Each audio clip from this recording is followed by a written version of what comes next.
মাশরাফি ভাই, রিয়াদ ভাই, আপনি জানেন না মুশফিক এই রিসেন্টলি ইন্ডিয়া যখন খেলতে গেছিল, তো ওকে নিয়ে একটা স্লোগান দেওয়া হচ্ছিল, আপনি কি জানেন এ ব্যাপারে? ওই যে টেস্ট খেলার সময় হ্যাঁ, নাকি?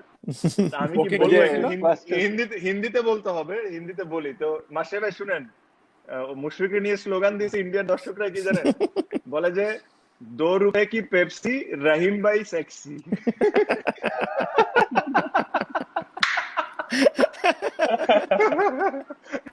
এটার কাহিনী কি দোস্ত? জানি না তো, আমি ওই বাউন্ডারি লাইনে তোর এটা ইন্দোরে মনে ওই ফার্স্ট সারাক্ষণই মুশির যে হ্যাঁ লাইনে মানে ফাইন লেগে ফিল্ডিং করছিল, হ্যাঁ সারাক্ষণ দেখি বলতেছে, আমি বললাম যে হ্যাঁ। আল্লাহ। না পরে ইমরুল গেছে ওইখানে, পরে ইমরুলটা বলতেছে, তখন ইমরুল বলে কই তো এটা কি, আমি কই হ্যাঁ এটাই করে, তুই যা, এখনো হয় না। পরে ওর সাথে আমি চেঞ্জ করে দিছি। এই কারণে আমি আর ওই আরেকটা সাইডেই যাই নাই, আমার যখনই আমি মাঠের এই পাশে, আমি ওইদিকে না, আমি ওইদিকে যাই না। কিন্তু এই যে নাগিন ডান্স নিয়ে যেটা যেটা আমাদের খুব ফেমাস, এই অপু করছে। রিয়াদ ভাই, আপনি আর মাশরাফি ভাই দুজন, আপনি আপনার ইনপুটটা দিয়েন আচ্ছা, যে আজকে কি তুই আমার এই সব পচানোর জন্যই আসলি? বুঝলাম দোস্ত, না এগুলো আমি। পচানো, এগুলো তো তুই হ্যাঁ করছিস, আমি সত্যি হ্যাঁ, কথা। বাট ঠিক আছে।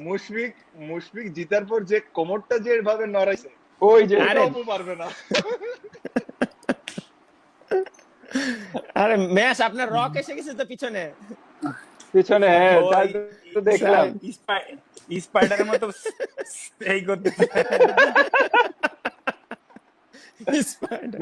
আপনার একটা রিকোয়েস্ট হ্যাঁ, করব, একটু রাখবেন হ্যাঁ, প্লিজ। বলো। আমি আপনার সিল্কি চুলগুলো একটু দেখতে যাচ্ছি, একটু ক্যাপটা একটু খোলেন না please. Oh my God, oh my God, এই তো চুল রিয়াদ বাতাসে ভাই, উঠতেছে। আপনার মনে আছে ওই যে চ্যাম্পিয়ন্স ট্রফিতে যে আপনি ইয়াতে 2017 নিউজিল্যান্ডের সাথে 100 করলেন না, যেটা ওই যে আমরা হ্যাঁ, জিতলাম, এটা আলহামদুলিল্লাহ কার্ডিফে, হুম, যেটা হুম, তার আগে মাসিবে আপনার এই চুল কার্ডিফ, কেটে হ্যাঁ। দিল না, মনে আছে?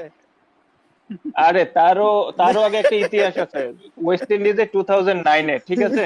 মেশিন তো ভেঙে গেছিল আমরা, তো চুল কাটতেছে। হ্যাঁ, তখন চুলের অবস্থা খুব খারাপ ছিল, এখন তাও একটু ভাই, বেটার। স্পাইডারম্যান কে থামান ভাই, ও তো লাফাই যাচ্ছে এক কোণা থেকে আরেক কোণা। স্পাইডার। তো 2009-এ ওয়েস্ট ইন্ডিজ ট্যুরে যে আমরা ফার্স্ট টেস্টের আগে দিয়ে, হ্যাঁ, তো মনে হয় কোনো একটা দাওয়াতের, মানে ওয়েস্ট ইন্ডিজের কোনো ডিনারের কোনো দাওয়াত টাওয়াত ছিল। তো সে কার চুল কাটতেছে, ঠিক আছে?